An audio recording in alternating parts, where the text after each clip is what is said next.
আদ্রিতার চোখে নীল ছিল নিছকই একজন চাকর। সে সারাদিন আদ্রিতার ভাই ফরমাস খেটেও ওকে সন্তুষ্ট করতে পারত না।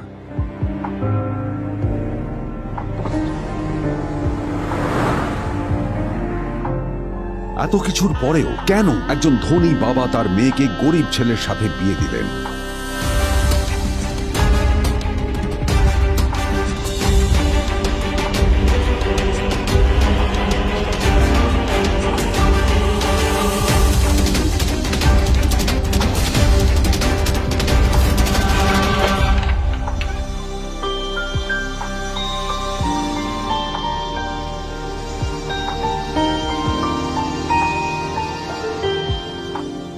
এবং তারপরে সেই মেয়েটি তার গরিব স্বামীর কাছ থেকে নতুন বছরে এমন একটা গিফট পেয়েছিল যে তার চক্ষু স্থির হওয়ার জোগাড় হয়েছিল।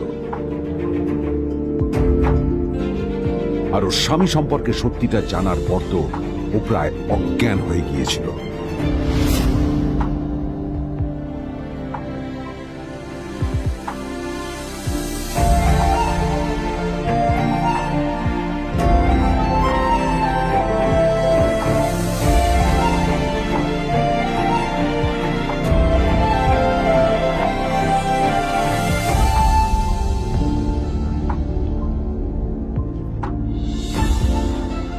আমার বাবা সবচেয়ে বড় ভুল করেছে তোমার মতো একটা গরিব ছেলের সাথে আমার বিয়ে দিয়ে।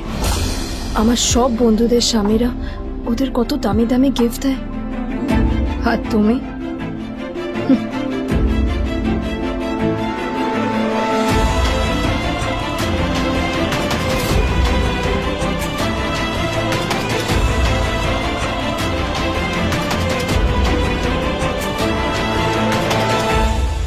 আদ্রিতা তার বাবার কথায় নীলকে বিয়ে তো করেছিল, কিন্তু ও শর্ত দিয়েছিল যেন বাড়ির বাইরের কেউ না জানতে পারে যে নীল ওর স্বামী।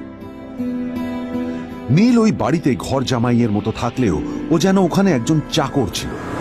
সবাই ওকে অপমান করত। ওই বাড়িতে না ও ঠিক মতো খাবার পেত, আর না ওর কোনো আলাদা ঘর ছিল।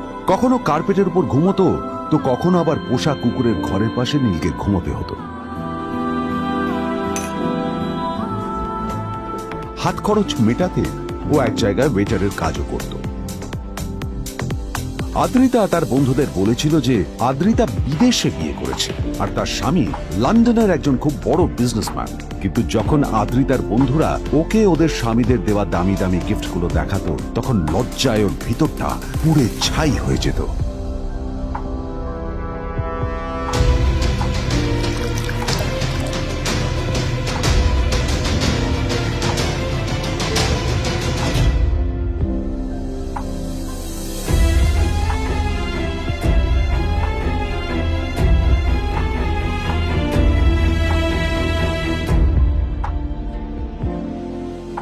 এই যে শোনো, নিউ ইয়ারে আমার একটা গিফট চাই তোমার থেকে। আর গিফট যেন দামি হয়, হ্যাঁ, মানে খুব দামি, কয়েক লাখ টাকা। ওকে? কয়েক লাখ টাকা? কিন্তু অদ্রিতা, এত টাকা আমি একসাথে কখনো দেখিনি। তোমাকে এত দামি গিফট আমি কি করে দেব? এটা তো তোমার বিয়ে করার আগে ভাবা উচিত ছিল। একজন পুরুষ মানুষ হয়ে নিজের স্ত্রীর এইটুকু ইচ্ছা তুমি পূরণ করতে পারবে না? স্ত্রীর এই কথাগুলো নীলকে আহত করে। নিঃশব্দে ওখান থেকে চলে যায় নীল।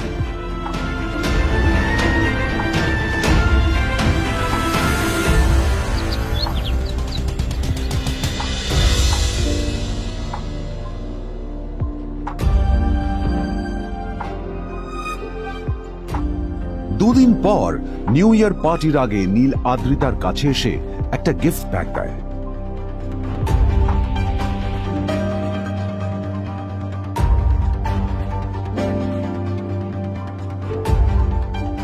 আদ্রিতা মুখ বেজার করে বাক্সটা খুলল, তবে তারপর বাক্সের ভেতরে গিফটটা দেখতেই ও চমকে গেল।